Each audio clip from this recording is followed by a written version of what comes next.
Batiin po natin ang ating mga kapatid ng isang mapagpalang umaga. Good morning, everyone!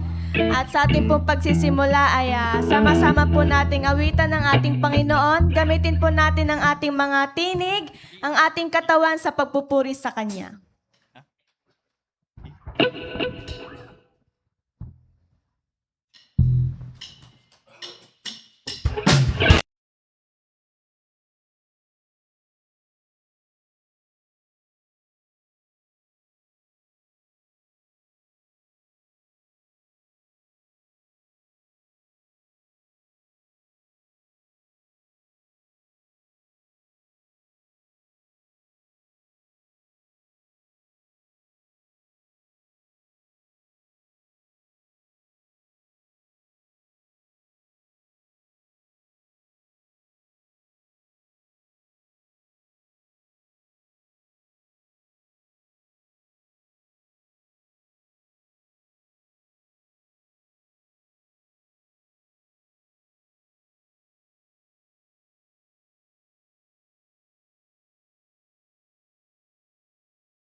kong ito.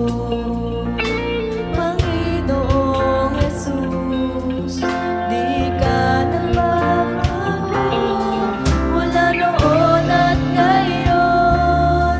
Tapal ka sa pangako mo, pag-ibig mo lagi ang sandigan ko.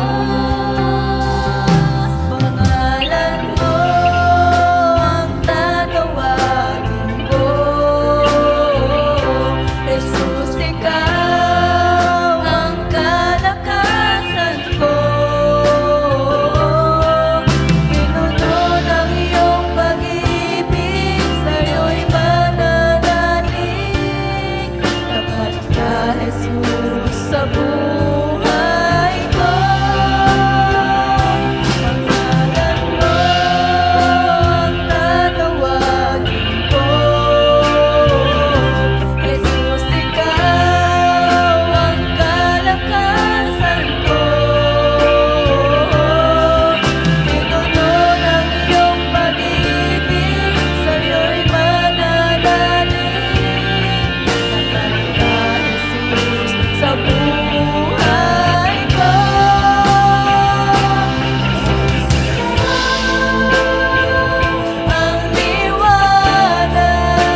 panibagong araw, Lord, na nakamtan namin ngayong umaga. Maraming salamat din po sa buhay at kalakasan na muli po ninyong ipinagkaloob sa amin at sa mga biyaya po na patuloy niyo pong ipinagkakaloob sa aming mga buhay, Panginoon.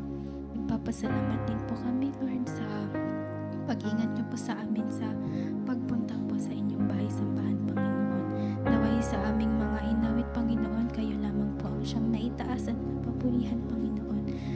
At sa aming pagpapatuloy, Lord, buksan niyo po ang aming mga puso't isipan ng sa gayon ay maisa puso't maisa buhay po namin ng mga bawat salitang aming mapapakinggan at maibahagi din po namin ito sa aming mga kapatid pa po na nasa labas na at mahikayat po namin na tumuloy din po sa inyong bahay-sambahan, Panginoon, nang sa gayon ay kayo lamang po ang siyang makita ng bawat isa sa aming mga buhay, Panginoon. At gayon din po sa lalaking inyong gagamitin upang magpahayag po ng inyong salita ay inyo po siyang gabayan upang kayo lamang po ang siyang makita namin, Panginoon. At sa aming pagpapatuloy, Panginoon, kayo na lamang po ang siyang bahalang gumabay at mag-ingat sa bawat isa. At humihingi rin po kami ng kapatawaran sa aming mga nagagawang pagkakasala, Panginoon. Ito po ang aming sinasamot din na dalangin sa matamis at makapangyarihang pangalan ni Jesus. Amen.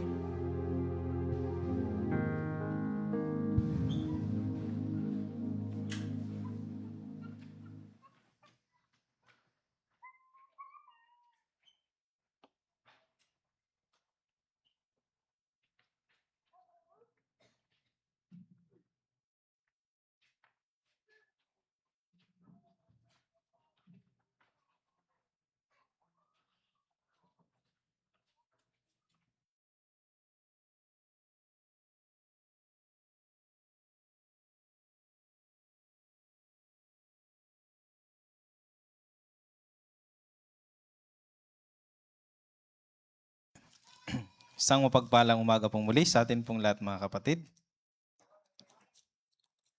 Ano po? Kamusta kayo, kabalbalay nyo kakabsat? Ang kayo mo nadanas? Wala naman pong nabaha dito. Awan, kakabsat. Bigyan po sana natin ng ayuda eh. Buti na lang wala.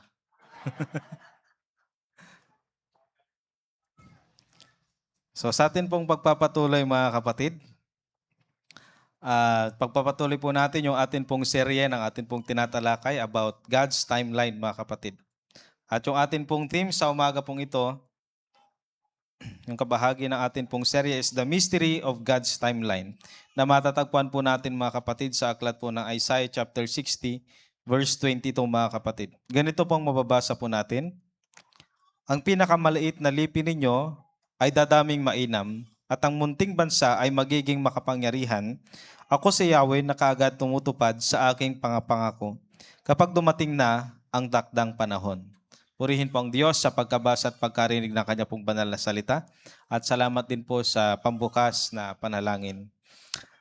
Sino po sa atin, mga kapatid, ang gustong makakita ng atin pong future? Gusto niyo bang makita ang inyong future? Ang inyong hinaharap? Gusto nyo? Hindi ba tayo napaisip minsan, mga kapatid, bakit kaya hindi tayo binigyan ng Diyos ng pagkaalam doon po sa mangyayari sa araw ng bukas? Hindi nyo napansin yon, mga kapatid? Kahit yung mga prophets ay limited yung kanilang pagkaalam doon po sa mangyayari sa araw ng kinabukasan. Yung pinagkalooban, yung binibigay lang sa mga prophets ay yung mga nais ipasabi ng ating Panginoon sa mga gusto niyang paghatiran ng kanya pong mensahe. Pero not totally na kaya nilang i-predict lahat ng mangyayari sa hinaharap, mga kapatid. Although, karamihan, mga kapatid, ng mga propesiya na galing po sa Biblia, mga kapatid, ay talagang naganap na at nagaganap na sa panahon po natin ngayon, mga kapatid. Pero kung papansinin po natin, wala pong kahit isa po siguro sa atin ang kayang i-predict or nakita na yung future. Pero ang sarap sana no? Gusto nyo ba, mga kapatid, makita yung future nyo? Gusto nyo magkaroon ng ganon?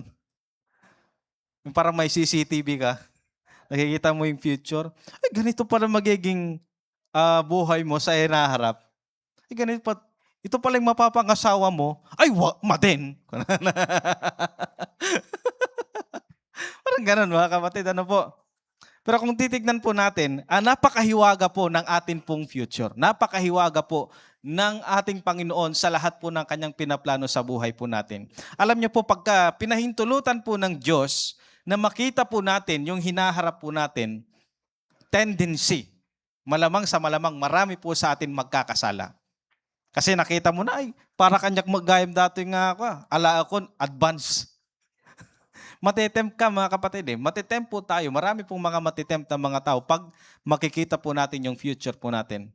And I believe mga kapatid, in my opinion lang mga kapatid, kaya siguro inilihim ng Diyos sa atin at hindi tayo binigyan ng ganong kakayahan na makita po ang hinaharap po natin mga kapatid. Marami po ang gagawa ng masama. Marami po ang matitempt na gumawa ng masama, mga kapatid. Kaya nga po napakaganda po at napakagaling ng ating Panginoong Diyos na kung saan talagang hindi po natin kayang maunawaan kung ano po yung mangyayari bukas. Kahit nga nakaplano ka ngayon, pero kung hindi yun yung kalooban ng Diyos, hindi mangyayari. Napadasan nyo kasi dyan nga kapsat, daddy, todo plano ka, pero sa araw ng bukas, hamat gayam nga matuloy. Kagaya nung outing ninyong magbabarkada, hindi natutuloy. Ano po? Pero kahit anong plano po natin mga kapatid, pagka hindi po pinahintulutan ng ating Panginoon, napakahirap gawin. Hindi po talaga nangyayari. Pero kung kalooban ng ating Panginoong Diyos, kahit gaano kayong posible, nangyayari. Kagaya po dito mga kapatid, yung pangako po ng Diyos na i-restore yung bansang Israel mga kapatid, gagawin niya po ito sa tamang kapanahunan mga kapatid. Kagaya po sa bawat isa po sa atin ay binigyan ng Diyos ng tamang kapanahunan, maging sa mga opportunities man na pinapanalangin po ninyo ngayon, kung ano man yung hinihintay po ninyo ngayon. May hinihintay ba kayo ngayon mga kapatid? Meron? Lahat po tayo may mga pinapanalangin mga kapatid. So nais ko pong tignan po natin ng ilang mga bagay na kung saan, ano ba yung dapat nating gawin habang hindi pa natin nakikita at hindi pa natin nararanasan yung araw po ng bukas. Ang sabi po dito po sa unang bahagi po natin mga kapatid, hindi ko pala na-send yung no? Nandyan sa laptop po.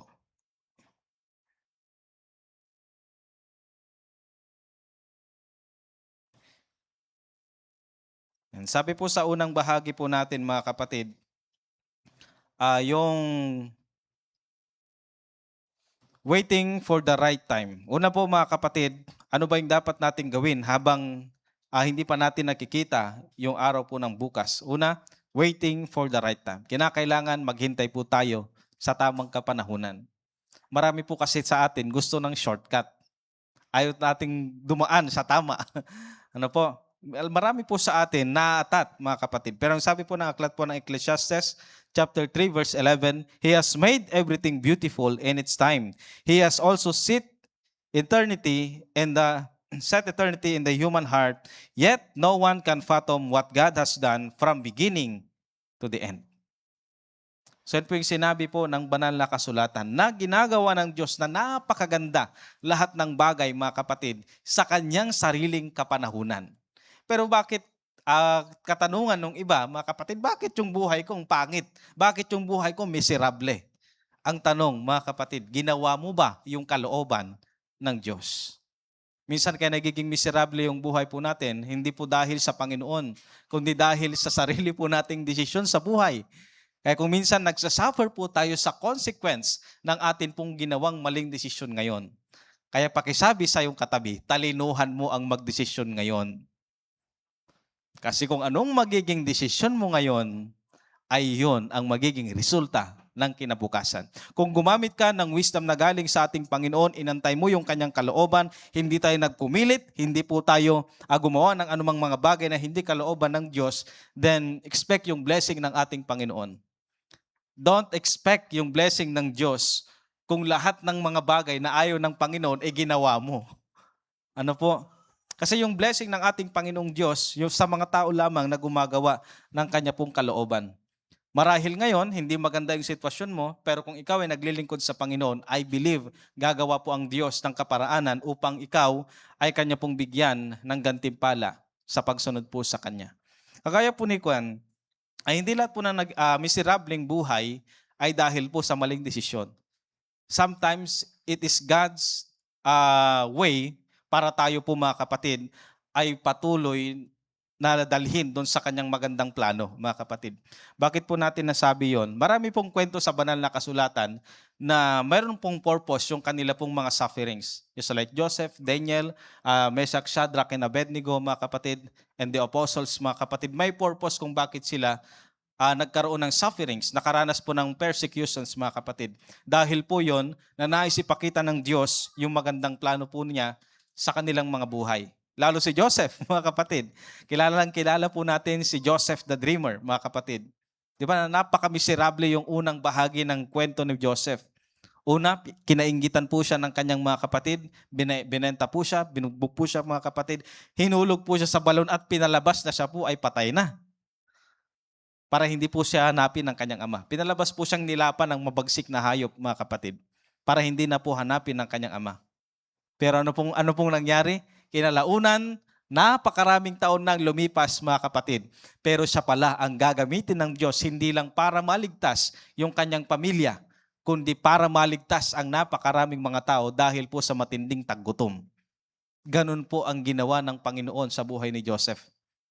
So kung titignan po natin, mga kapatid, kung tayo po ay naglilingkod ngayon and then may nararanasan po tayong hindi maganda, hindi po dahil hindi ka faithful sa Diyos, kundi dahil hindi faithful yung nakapalibot sa iyo.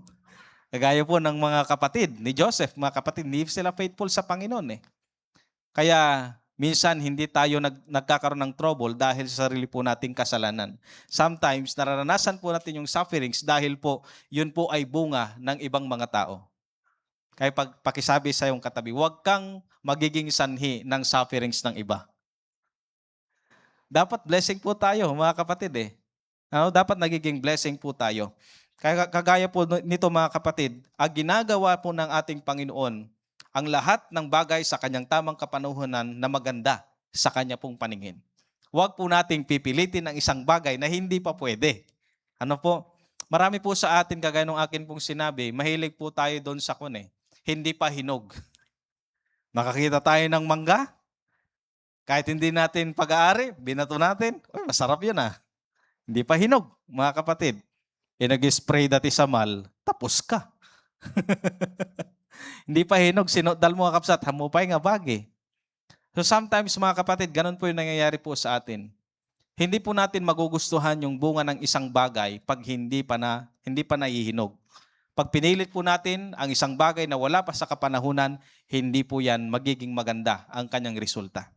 Magsasuffer po tayo, mahihirapan po tayo, mga kapatid. Kasunod po ang sabi niya dito, serve while you wait. While waiting, remember this, mga kapatid. Serve while you wait. Tayo po lahat ay mga waiters. Nakakita na po kayo ng waiter? Pag pumunta kayo ng mga inasal, kung anumang mga restaurant dyan, may mga waiters po dyan, mga kapatid. Ano po ang ginagawa ng waiter? Nagsaserve po yan, mga kapatid. Tayo po ganun din. Mga waiters tayo. Habang hinihintay po natin ang ating Panginoon, habang hinihintay po natin ang ating Panginoong Diyos, mga waiters po tayo. At ang waiters, nagsaserve. Naglilingkod sa ating Panginoon, mga kapatid. Kasunod po is be faithful while you wait. Kinakailan maging tapat ka sa Panginoon habang ikaw ay naghihintay sa Kanya. Maging tapat ka sa iyong panalangin habang naghihintay po sa kasagutan ng ating Panginoon. Marami po kasing mga nananalangin. Pag nananalangin, hindi po talaga alam kung anong gusto. Hindi tapat sa panalangin. Panginoon, gusto ko sanang magkaroon noon. Pero mamaya-maya, ay Lord, ate gaya man. Ay Lord, hindi pala yan. Yun na lang. So kung minsan magulo, hindi po tayo faithful sa pinapanalangin po natin. Pag tayo po ay nananalangin, mga kapatid, ay dapat sa puso po natin, tapat po tayo sa pinapanalangin po natin sa ating Panginoon. Na talagang yun po yung nais po natin at tignan din po natin yung atin pong sarili. Kung talaga bang mag-glorify po natin ang Diyos sa pinapanalangin po natin, mga kapatid. Kinakailangan yung mga bagay po na ito, serve while you wait, be patient while you wait, be faithful while you wait, mga kapatid. Kasunod po, Praying for the right time. Panalangin po natin ang mga bagay na mangyayari, mga kapatid, na ito po ay maganap sa tamang kapanahunan. Sabi po sa aklat po ng Colossians chapter 4, verse 2, mga kapatid, devote yourselves to prayer, being watchful and thankful. Pinapanalangin nyo ba yung mga bagay na hinihintay po ninyo, mga kapatid? Yung mga opportunities, promotions, trabaho, breakthrough, mga kapatid, pinapanalangin po ba natin yan? Or pinagtatrabahuhan ba natin, mga kapatid? Dapat kinikilusan po natin. Ano po, kumikilos po tayo habang tayo po ay nananalangin, kinakailangan kumilos po tayo, mga kapatid, sa mga bagay na pinapanalangin po natin. Sabi nga po dito, devote yourselves to prayer, being watchful and thankful. Matyaga ba tayo sa pananalangin po natin, mga kapatid? Alam niyo po, yung sincere na prayer, mga kapatid, napaka-powerful po niyan. Kahit alam po natin na parang hindi kaya, hindi mo kaya, pero kaya ng Diyos. Wala pong imposible. Sino po dito, mga kapatid, yung tanong ko po nung nakaraan, may pinapanalangin na 5 years. Or umabot na ng decade. Mayroon na po, mga kapatid. Ako may pinanalangin ako 5 years. 5 years, doon pa lang natupad. And then may umabot na decade na hindi pa rin natutupad. Pero yung isa natupad na, mga kapatid. So, may baba sa atin na mas may tatagal pa ba doon? Wala na? Wala na po? Anong pinapanalangin mo ngayon? Hulaan ko po, karamihan dito nanalangin, yumaman. So kung titignan po natin, mga kapatid, sometimes it takes time para tuparin ng Diyos yung mga pinapanalangin po natin. Kinakailangan po ng sincere prayer, mga kapatid. Sincere heart, sincere na panalangin sa ating Panginoon, mga kapatid. I believe wala pong hindi kakayanin ang Diyos na gawin. Maybe hindi po sa kaparaanan na iniisip po natin, mga kapatid, pero sa kaparaanan na nais ng ating Panginoong Diyos, na talagang mabibili po tayo, mga kapatid. Kagaya po nung lagi ko pong kinikwento, mga kapatid, na talagang na-amaze ako. Every time na binabasa ko po yung missionary journey ni Apostol Pablo, sobrang na-amaze ako sa ginagawa ng ating Panginoong Diyos, sa ginawa ng ating Panginoon sa buhay ni Apostol Pablo. Remember, nang sumulat po siya sa mga taga-Roma na gusto niyang pumunta sa Roma, mga kapatid. Matagal na panahon na gusto niya pong punta ng Roma. Pero yun nga lamang, hindi siya nagkakaroon ng panahon. Kasi nga po, dahil na rin sa persecution at wala rin siyang panahon para makapunta po doon. Pero alam niyo po, mga kapatid, ito po yung nakakatuwa. Alam niyo po ba na kayang-kayang gamitin ng Diyos maging yung mga kaaway ninyo, yung mga problema ninyo sa buhay, para pagpalain kayo at sagutin yung mga panalangin ninyo? Kagaya ni Pablo, ginamit niya yung mga Jews, yung mga nag-uusig po sa kanya, and then yung mga Roman soldiers, mga kapatid, na umuusig sa kanya, na siya po ay nakapuntas doon sa Roma. Nung nakita po nila na isang mamamayang Romano si Pablo, hindi siya pwedeng litisin sa lugar na yon, mga kapatid. At ano pong ginawa ng mga tao pong yon? Nung naglilitis po na yon, ipinadala po siya sa Roma. Walang bayad at may bodyguard pa. Kasi pinagbabantan yung buhay ni Apostol Pablo eh. Kaya sabi ko, napaka-amazing ng Diyos, mga kapatid. Na kahit yung mga kaaway pala natin, basta wag niyong aawayin ha, kayang-kayang baliktarin ng ating Panginoon yung sitwasyon po natin from yung persecution into blessings. Grabe ka ako habang binabasa ko yun, mga kapatid. Ginikilabutan ako eh. Grabe ang ating Panginoon. Na ang panalangin is very sincere, mga kapatid. Pag nakita ng Diyos, kayang-kaya ng Diyos na gawin yung mga bagay na pinapanalangin po natin for His glory. Ay sabi niya dito, mga kapatid, devote yourselves to prayer, being watchful and thankful sa ating Panginoon. Kasunod po ang sabi niya sa 1 Thessalonians chapter 5 verse 16, pray continually. Lagi ba tayong nananalangin, mga kapatid? Gano'ng kadalas? Ano po? Hantay ko mga palabsan kakabsat, iti may isang aldaw nga hantay ko nagkararag kini Apo Diyos.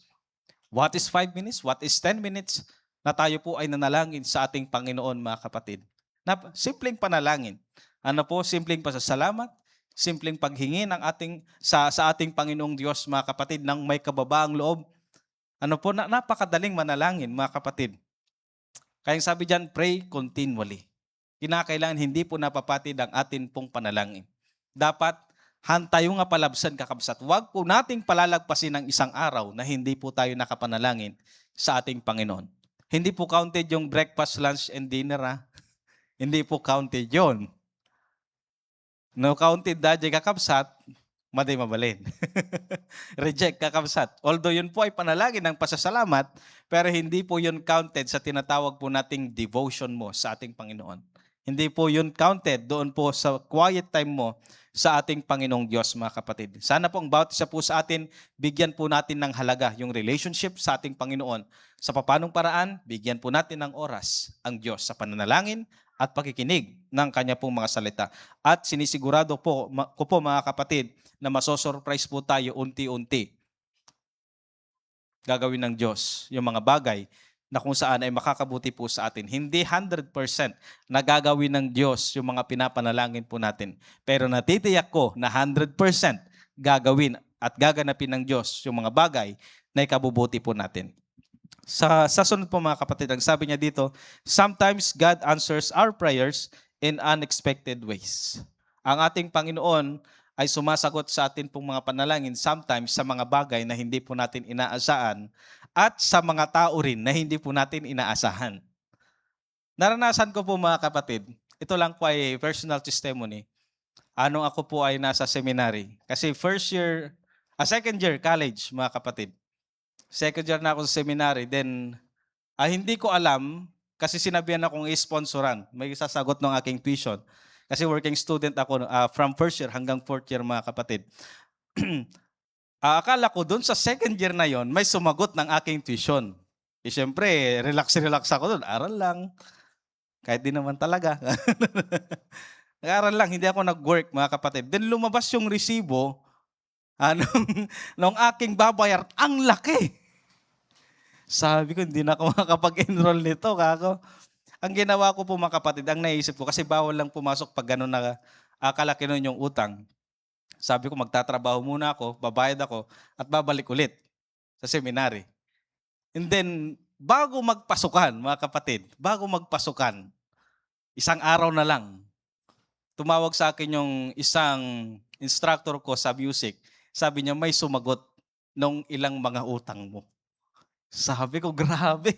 Hindi ko inaasahan, hindi ko kilala yung taong yun. Nagkataon lang, mga kapatid, na naghahanap siya ng matutulungan na estudyante doon sa seminary. Ako yung napili. Sabi, grabe ang ating Panginoon. Pag ang Panginoong Diyos ang sumagot sa ating panalangin, gumagamit siya ng mga tao na kahit hindi mo kilala. Ang ating Panginoon, sumasagot siya sa mga panalangin po natin, sometimes unexpected place, unexpected event, unexpected people, ginagamit ng ating Panginoong Diyos para ito po ay maging sagot sa atin pong panalangin. Kaya wag po tayong mawawalan ng panahon sa panalangin. Bigyang daan po natin ang panalangin sapagkat guaranteed, mga kapatid, na napaka-powerful ng isang panalangin sa ating Panginoong Diyos, mga kapatid. Panalangin po natin na sa tamang panahon ay gagawin ng Diyos ang mga bagay na pinapanalangin po natin. Kasunod po, preparing for the right time. Tayo po ba ay naghahanda? Agsagsagana kayo matlang, kakabsat. Habang tayo po ay nananalangin sa tamang kapanahunan na ma-receive po natin yung blessing ng ating Panginoon, tayo magtatakakabsat, isagsagana mo lang day tabagim. Hinahanda po ba natin yung atin pong sarili? Marami nga nakikita ko sa mga nagpo-post ngayon. Panalangin ng panalangin sa tamang tao, pero ikaw mismo may tama. Tamang tao yung pinapanalangin, pero yung tao daw may tama. So, delikado yun, mga kapatid. Hindi ka naghahanda eh. Pinapanalangin mo na bigyan ka ng Diyos ng pagpapala, pero hindi mo pinapanalangin na ihanda ka ng Diyos sa pagpapalang yon. Pinapanalangin mo, Lord, sana magkaroon ako ng napakaraming ani, pero kulang yung bodega mo. Saan mo ilalagay? Matudwan tuloy, Daddy Eric. Sayang. Ano po? Habang ikaw ay nananalangin, i-prepare mo ang iyong sarili na i-receive yung blessing. ng Diyos. Prepare your heart, prepare yourselves to receive the blessing of God, mga kapatid. Hindi lamang po yung nananalangin po tayo ng blessing, kundi ipanalangin po natin na tuparin ng Diyos sa atin pong buhay na tayo po ay handa sa pagpapala pong iyon, mga kapatid. Minsan kasi, nakahanda na po yung blessing ng ating Panginoong Diyos, kaya hindi po binibigay po sa atin kasi ikaw hindi ka pa handa. Yung blessing na na-receive po natin na hindi ka handa, delikado yan. Ano po, marami pong mga tao, ano po yung nangyayari? Pinagpala, Lord, gusto ko ng motor. Maya-maya na, disgrasya na kasi hindi pa ganong marunong. Nakakatakot po yun, mga kapatid. Yung blessing sometimes nagiging distraction po yan sa buhay po natin pag hindi po natin na-handle ng tama, mga kapatid. Lord, bigyan mo ako ng magandang trabaho. Yung talagang mataas na posisyon, pero hindi mo pa kaya, hindi ka capable. Anong nangyari? Lagi kang napapagalitan kasi hindi mo kayang i-handle. Equip yourself. Be ready na tanggapin yung blessing ng ating Panginoon. Dapat naka-ready ka. Pakisabi nga sa iyong katabi, ready ka na. Tanungin mo rin ang iyong sarili minsan, ready ba ako kung sakaling ibigay ito sa akin ng Diyos? Dapat ganun ang tanong, mga kapatid. Hindi yung lagi tayo nang hingi ng hingi. Tanungin mo rin ang iyong sarili, ready ba ako kung sakaling ito na yung kapanahunan na binigay ng Diyos sa akin? Be ready, mga kapatid. Preparing for the right time, mga kapatid. In Habakkuk chapter 2, verse 3, for the revelation awaits an appointed time, it speaks of the end, and will not prove false. Through it linger, wait for it, will certainly come and will not delay. Will not delay, mga kapatid. Yung mga sinabi ng ating Panginoon, kahit sa pamamagitan ng mga propeta, sa mga Israelita, mga kapatid, hindi po ito kailanman nahuhuli. Hindi po ito kailanman nadidelay, mga kapatid. Nadidelay ba ang Diyos? Nalilate ba ang Diyos, mga kapatid? Kailanman ay hindi po na-late ang Diyos. Alam niyo kung bakit parang late ang Diyos? Kasi masyado kang nagmamadali. Masyado po tayong atat na mangyari po sa atin yung pinapanalangin po natin. Kaya kung minsan ang isip po natin, ang tagal mo naman, Panginoon. Pero ang katotohanan, ikaw lang ang nagmamadali. Ang Diyos, hindi po siya nadidelay. Nagmamadali lang po tayo, mga kapatid. Kaya nga po dito, napakagandang makita po natin, mga kapatid, sa bawat isa po sa atin, na kung gusto po natin na maging maganda yung bunga ng panalangin po natin, huwag po nating mamadaliin yung mga bagay na pinapanalangin po natin, na alam po natin na very special. Kagaya nung binanggit ko po nung nakaraan, ang special na putahe, napakatagal iserve. Ano po yung special na pagkain, napakatagal iserve. Kung very special yung pinapanalangin po natin, baka matagal din yan na ibigay sa iyo ng Diyos. Kasi nga po tinitignan ng Diyos, hindi lamang yung Kanya pong ibibigay po sa atin, kundi ikaw mismo na humihingi po sa Kanya. Ready ka na ba? Capable ka na ba? At naayon na ba sa panahon yung pinapanalangin mo, kapatid? Sa atin pong pagtatapos, stop forcing everything to happen according to your wants. Let God do what is best for you at the right time. Hayaan po natin ang Diyos, mga kapatid, na gawin ang bagay sa Kanya pong kapanahunan. Kaya po tayo nade-disappoint palagi eh. Pinipersa po natin na mangyari ang isang bagay. Kaya po tayo lagi nade-discourage, na po frustrate po tayo, mga kapatid. Kasi pinipersa po natin eh. Leave it to God, mga kapatid. Give it to God. Yung mga bagay na kung saan hindi po natin kontrolado. Ano po? Sabi po dyan, mga kapatid, let God do what is best for you at the right time.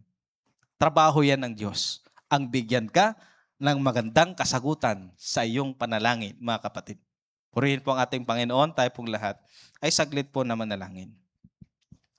Ama naming Diyos na lubhang makapangyarihan po sa lahat, marami pong salamat, Ama, sa pagkakataon pong ito, sa napakinggan po naming mga salita mo, O Diyos.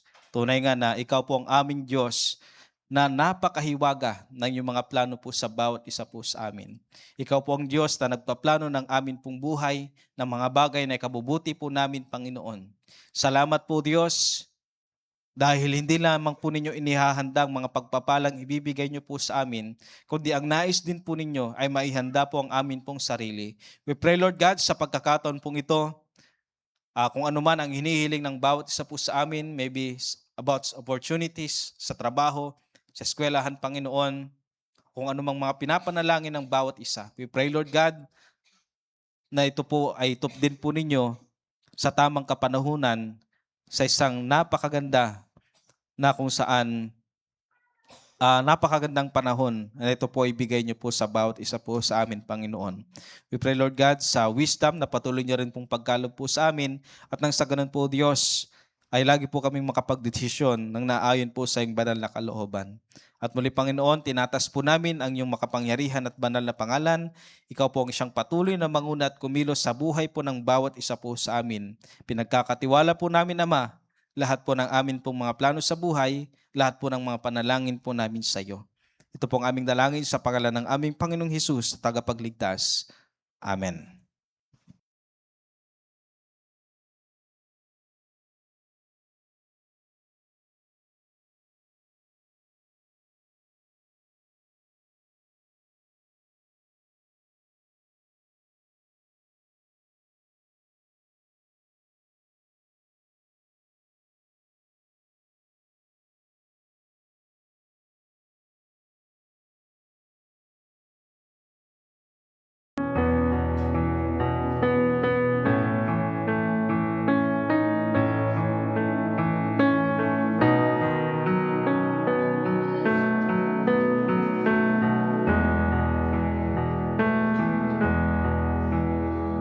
On a hill far away stood an old rugged cross, the emblem of suffering and shame. And I love that old cross where the dearest and best for a world of lost sinners was laid. So I'll cherish the old rugged cross till my trophies at last I lay down. I will cling to the old rugged cross.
Sapagkat ito ang turo na tinanggap ko mula sa Panginoon at binigay ko naman sa inyo. Noong gabing siya'y pinagkanulo, ang Panginoong Yesus ay dumampot ng tinapay. Nagpasalamat at pinagpira-piraso yun at sinabi, ito ang aking katawan na inihandog para sa inyo. Gawin ninyo ito bilang pag-aalala sa akin. Matapos magapunan, dumampot din siya ng kopa at sinabi, ang kopang ito ang bagong tipan na pinagtitibay ng aking dugo. Tuwing iinumin ninyo ito, gawin ninyo bilang pag-aalala sa akin, sapagkat tuwing kakain kayo ng tinapay na ito at iinumin sa kopang ito, ipinapayag ninyo ang kamatayan ng Panginoon hanggang sa kanyang muling pagparito.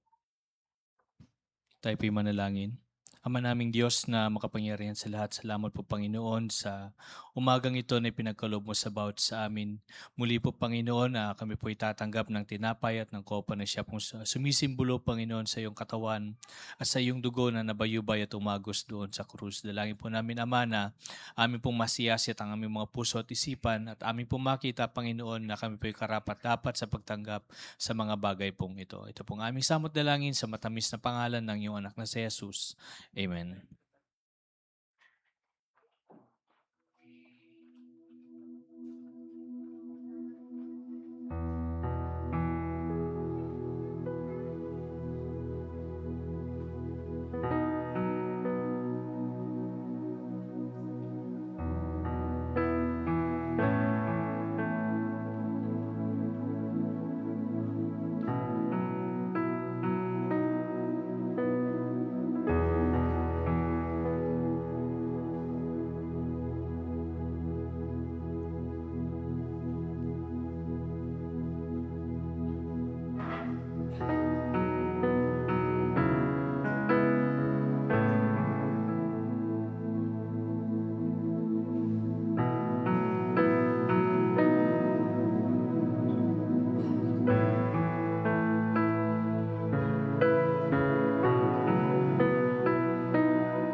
Bigay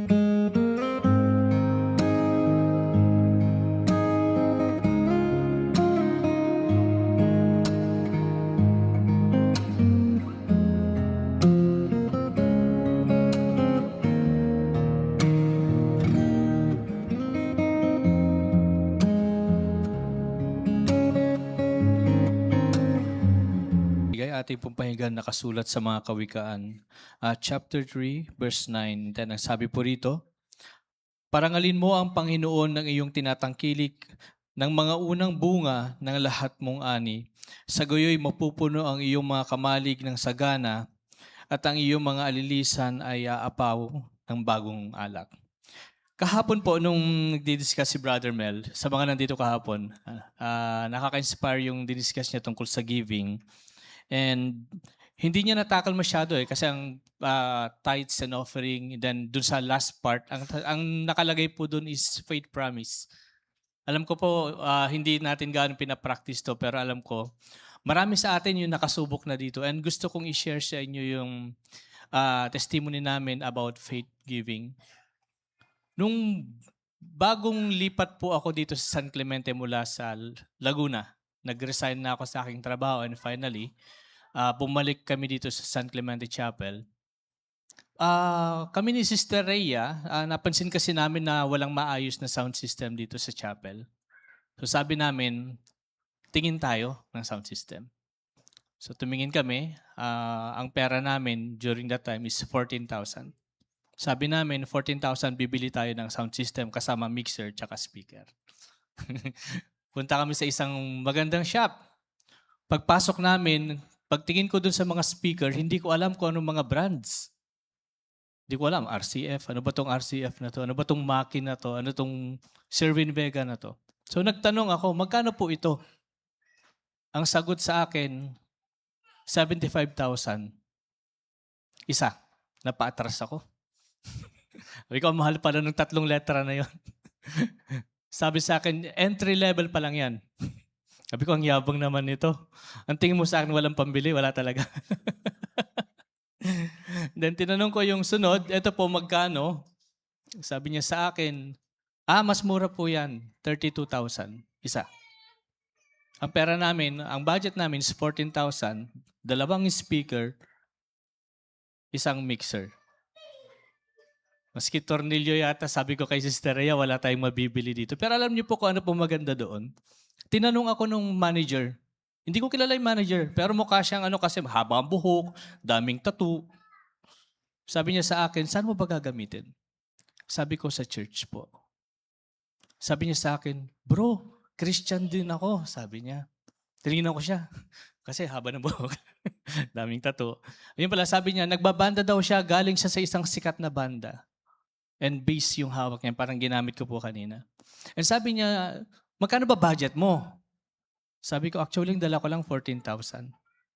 Alam mo po yung magandang sinabi niya? Sige bro, ganito. Pagpipray kita. Total, August pa lang naman.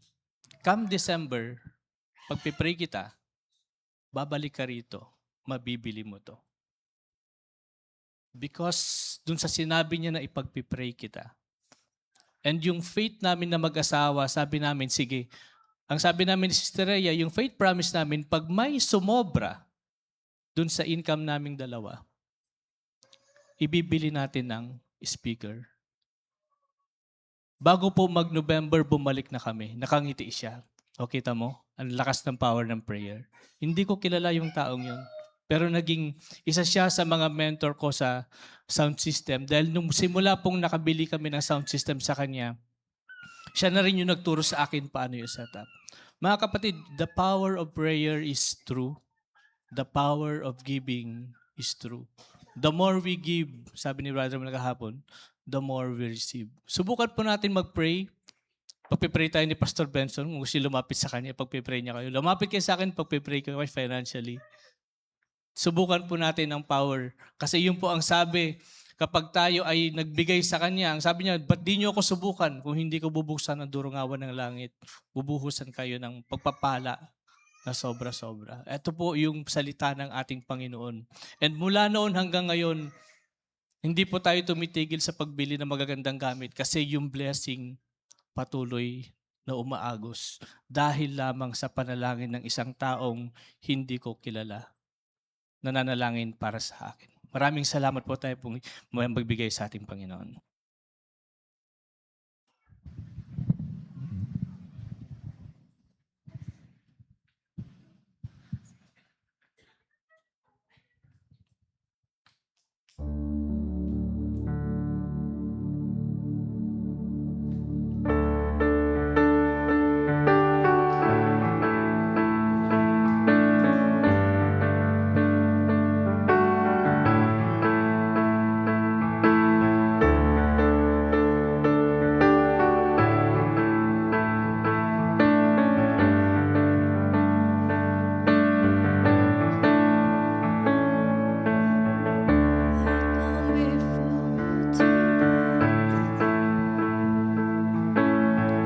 And there's just one thing that I want to say.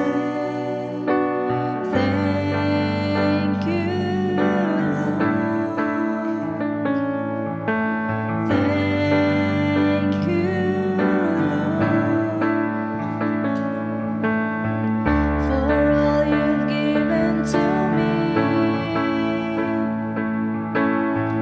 for all the blessings that I cannot see. Thank you, Lord. Thank you, Lord. With a grateful heart, with a song of praise, with an outstretched arm, I will bless your name. Thank you, Lord. I just wanna thank you, Lord. Thank you, Lord. I just wanna thank you, Lord. Thank you, Lord.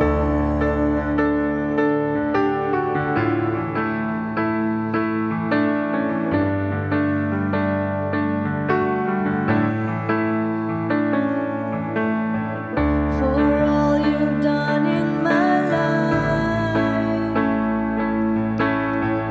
you took my darkness and gave me your light.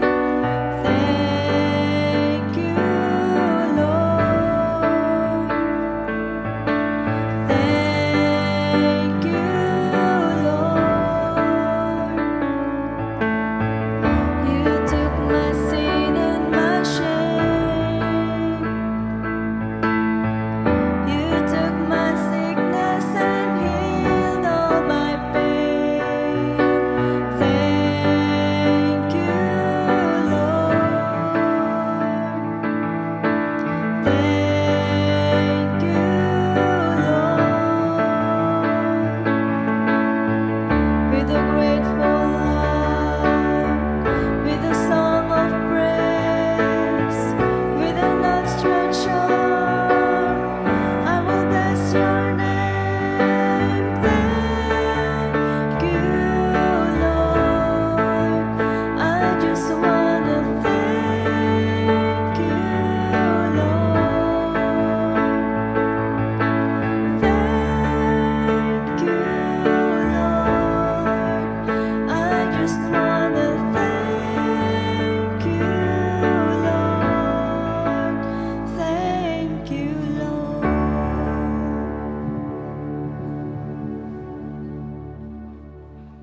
Tayo pong lahat ay tumayo, tayo po manalangin. Lord, salamat po muli sa umagang ito. Salamat po, Panginoon, sa munting halaga na naming naipon sa umagang ito. Dalangin po namin, Ama, na pagpalain mo po ito sa ganun ay magamit po namin sa aming pong pagpapalago, pagpapalawig ng iyong mga salita dito po sa dako ng San Clemente, Panginoon. We pray, Panginoon, for your continuous provisions for each family, Panginoon, nandito. Dalangin po namin, Ama, na pagpalain mo ang aming mga trabaho, ang aming pong mga negosyo, Panginoon, ang aming mga sakahin, Panginoon. Ano po, Panginoon, namin pinagkakitaan ay yung i-bless, Panginoon, na sa ganun po ay ma-provide po namin ang aming mga pangangailangan sa aming mga pamilya sa pang-araw-araw, Panginoon. At ganun din po sa pangangailangan po ng aming iglesia, Panginoon. Ito pong aming sinasamo at dinadalangin sa matamis na pangalan ng iyong anak na si Jesus. Amen.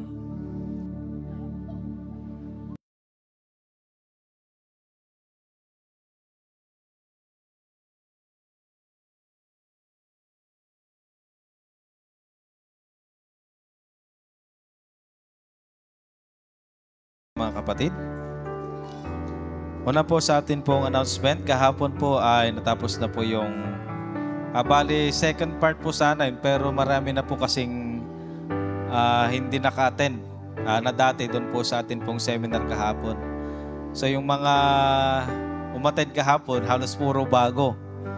So parang nag-start po sa part 1, mga kapatid.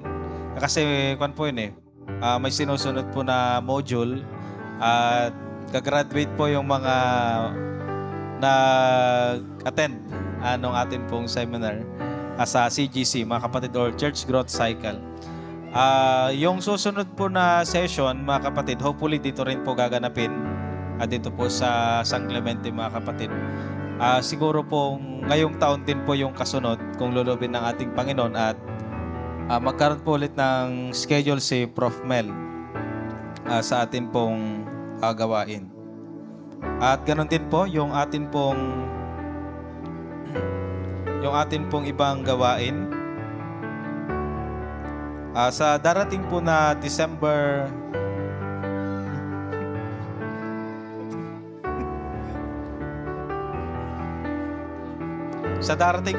November 28, ito po yung atin pong National Youth Convention.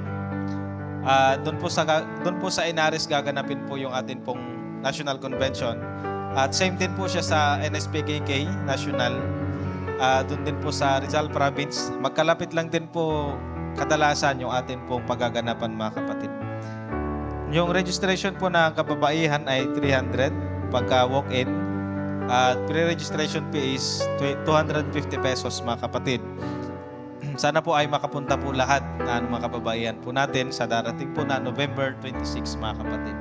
At ganoon din po sa mga kabataan po natin, pag-ipunan na po natin, mga kapatid, para makadalaw po tayo doon po sa atin pong National Youth Convention. At ganoon din po yung atin pong December activities.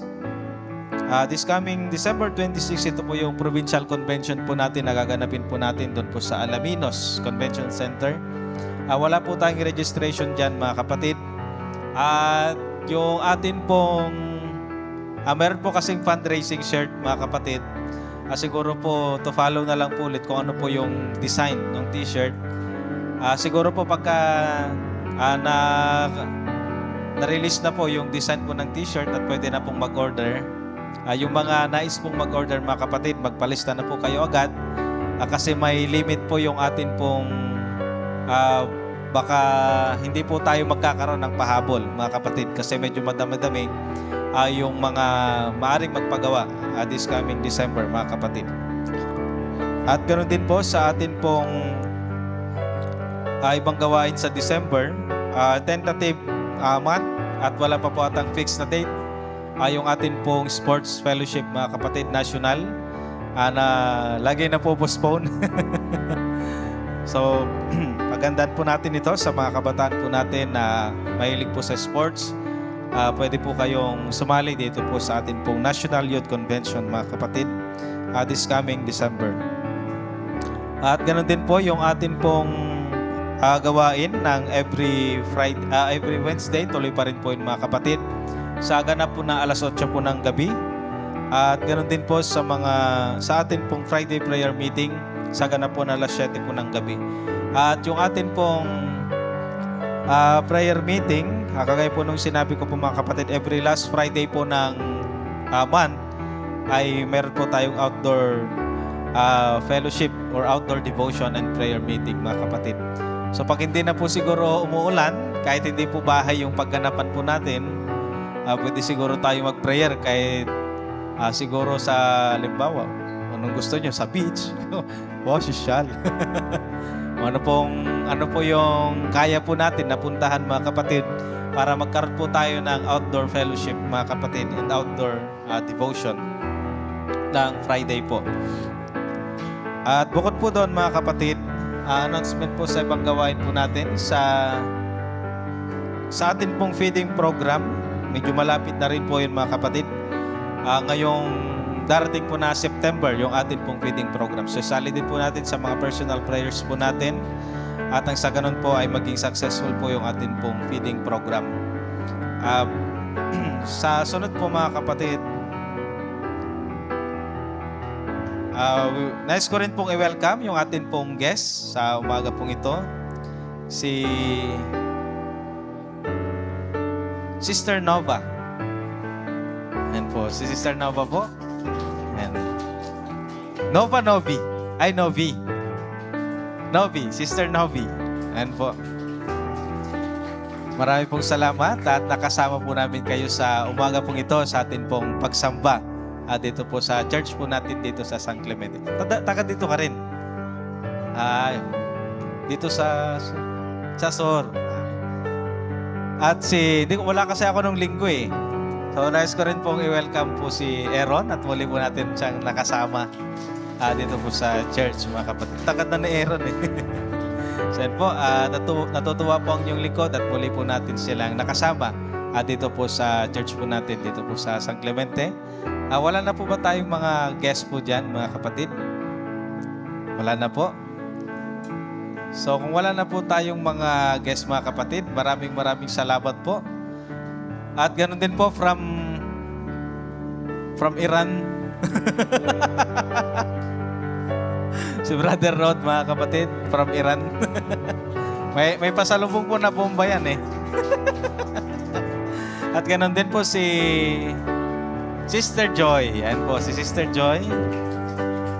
Apo ni nanay. Kapit babay. Welcome Sister Joy dito sa ating church dito sa San Clemente. At nawa ay lagi po namin kayong makasama sa ating pong pagsamba tuwing Sunday. So yun po. Kung wala na po tayong ibang announcement mga kapatid, birthday pala, birthday. Sino pong magbo-birthday? Or nag-birthday na? Yan, si Brother Angelo Apostol, si Brother Jed. Wala po sila dito ngayon. So, happy birthday po. Baka nanonood po sila online kung sakali. So, kung wala na po tayong ibang announcement mga kapatid, tayo pong lahat ay magsitayo at batiin po natin ang bawat isa. May galak, may saya, may tuwa sa piling ng Diyos. Sapagkat hirap ng puso ay naglalaho. May awit, may saya, at papuri para sa Diyos. Nahatid ng puso, pinagpala ng lubos.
Tayo pong lahat ay manalangin mga kapatid.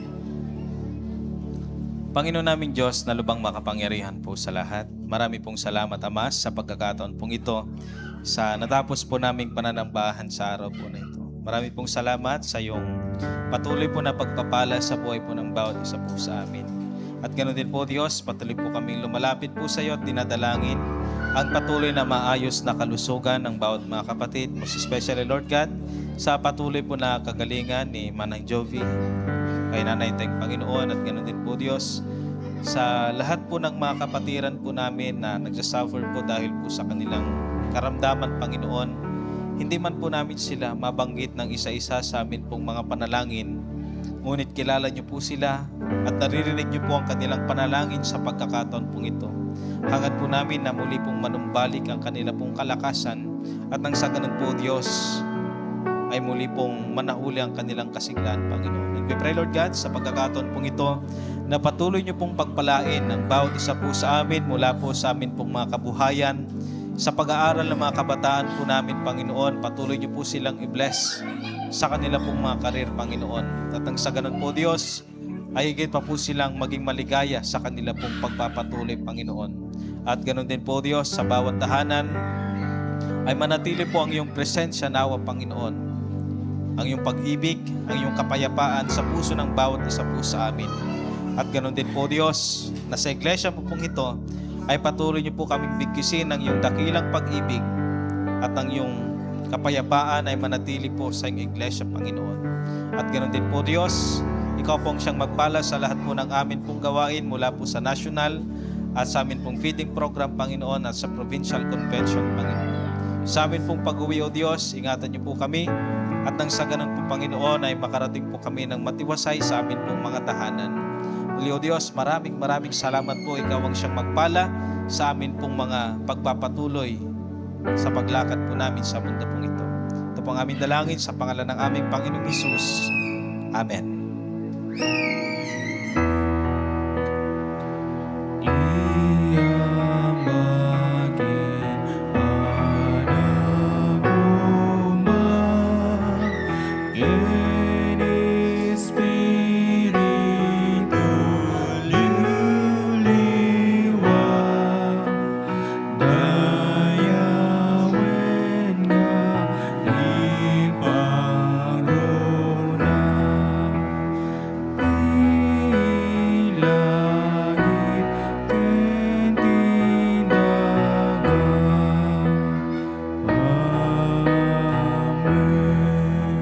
Parabor ka na yati ti Diyos kundi pinagkadkado at Espiritu Santo magipagnaad kumakadatayo. Amen. Amen.